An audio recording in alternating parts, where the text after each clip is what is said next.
പഞ്ചാബിൽ നിന്നുള്ള ഒരു വിദ്യാർത്ഥി കൂടി നമുക്കൊപ്പം ചേരുകയാണ്. ആദിലാണ് നമുക്കൊപ്പം ഉള്ളത്. ആദിൽ, പഞ്ചാബിൽ ഏത് ഭാഗത്താണ് ആദിൽ? ജലന്ധറിലാണ് ആദിലുള്ളത്.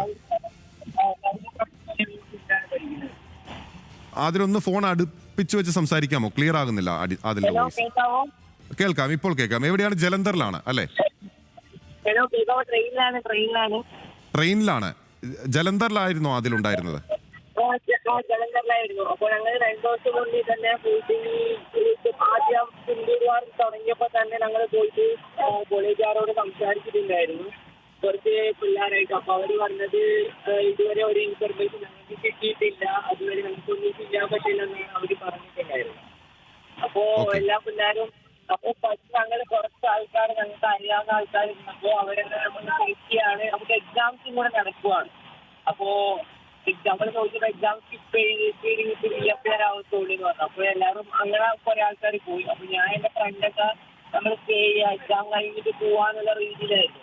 അപ്പൊ ഇന്നലെ തുടങ്ങിയ സ്ഥിതിക്ക് ഞാൻ എന്റെ ഫ്രണ്ടും ട്രെയിന് ടിക്കറ്റൊക്കെ ഒപ്പിച്ച് പെട്ടെന്ന് കയറി. ഇപ്പൊ കുറെ വിദ്യാർത്ഥികൾ ഇപ്പോഴും അവിടെ ഹോസ്റ്റലിൽ തന്നെയാണ്. അവർക്ക് ഇതുവരെയും ഒരു സൊല്യൂഷൻ എന്താണെന്ന് കിട്ടിയിട്ടില്ല. ഇപ്പൊ 3 ദിവസത്തെ ഓക്കെ ആദിൽ, ഈ ഓഡിയോ തകരാറുള്ളതുകൊണ്ടാണ് ഞാൻ ഇടപെടുന്നത്. ഒരു കാര്യം, ആദിൽ ഇപ്പോൾ എവിടെ നിന്ന് എവിടേക്കുള്ള യാത്രയിലാണ്? ഡൽഹിയിലൂടെ കേരളത്തിലേക്ക് മടങ്ങാനുള്ള യാത്രയാണോ?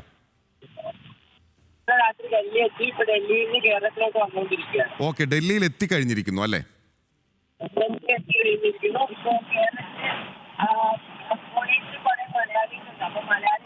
ആദിലൂടെ എത്ര വിദ്യാർത്ഥികളുണ്ട്, മറ്റുള്ളവർ മലയാളികൾ? 5-6 പേരുണ്ട്. ഓഡിയോ തകരാറുള്ളതുകൊണ്ടാണ് അതിൽ ഇടപെടുന്നത്.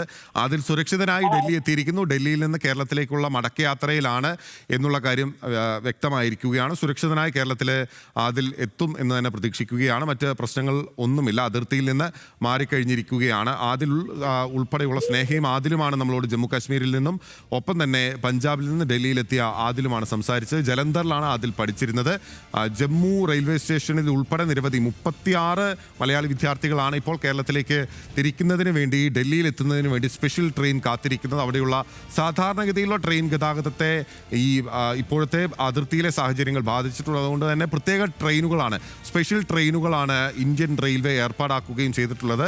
ആശങ്കപ്പെടേണ്ട സാഹചര്യങ്ങൾ ഇല്ല. എല്ലാവരെയും സുരക്ഷിതരായി എത്തിക്കുന്നതിനുള്ള സംവിധാനങ്ങൾ ഒരുക്കിയിട്ടുണ്ട്. ഒപ്പം തന്നെ സംസ്ഥാന സർക്കാരും അതിനുള്ള നടപടികൾ ആരംഭിച്ചിരിക്കുകയാണ്. സെക്രട്ടേറിയറ്റിൽ പ്രത്യേക കൺട്രോൾ റൂം തുറന്നിരിക്കുന്നു. ഒപ്പം നോർക്ക റൂട്ട്സിന്റെ ഗ്ലോബൽ ഹെൽപ്പ് ലൈൻ നമ്പറും ഹോട്ട്ലൈൻ നമ്പർ ഓപ്പണാക്കി നൽകിയിരിക്കുകയാണ്. ആ നമ്പറിലൂടെ ബന്ധപ്പെട്ടുകൊണ്ട് നിങ്ങൾ രാജ്യത്തിൻ്റെ ഏത് ഭാഗത്താണെങ്കിലും നിങ്ങളെ സുരക്ഷിതരായി എത്തിക്കുന്നതിന്, നിങ്ങൾക്ക് കൃത്യമായ മാർഗനിർദ്ദേശം നൽകുന്നതിന്, നിങ്ങളുടെ ആശങ്കകൾ കൃത്യമായി അഡ്രസ്സ് ചെയ്യുന്നതിനുള്ള സംവിധാനങ്ങൾ ഉണ്ടാകും. കേരളത്തിൽ മാത്രമല്ല, ഓരോ സംസ്ഥാനങ്ങളും പ്രത്യേക കൺട്രോൾ റൂം തുറന്നിട്ടുണ്ട്. അതത് സംസ്ഥാനങ്ങളിലെ വ്യക്തികളെ കേരളത്തിൽ മലയാളികൾക്കായി തുറന്നതുപോലെ തന്നെ ഓരോ സംസ്ഥാനവും ആ വിധത്തിലുള്ള നടപടികളിലേക്ക് കടന്നിരിക്കുന്നു എന്നുള്ളതാണ് ഏറ്റവും പ്രധാനപ്പെട്ട കാര്യങ്ങളിൽ ഒന്ന്. അതിർത്തിയിൽ എന്ത് സംഭവിക്കുന്നു എന്നുള്ളത് നമുക്ക് വിശദമായി തന്നെ പരിശോധിക്കേണ്ടതുണ്ട്.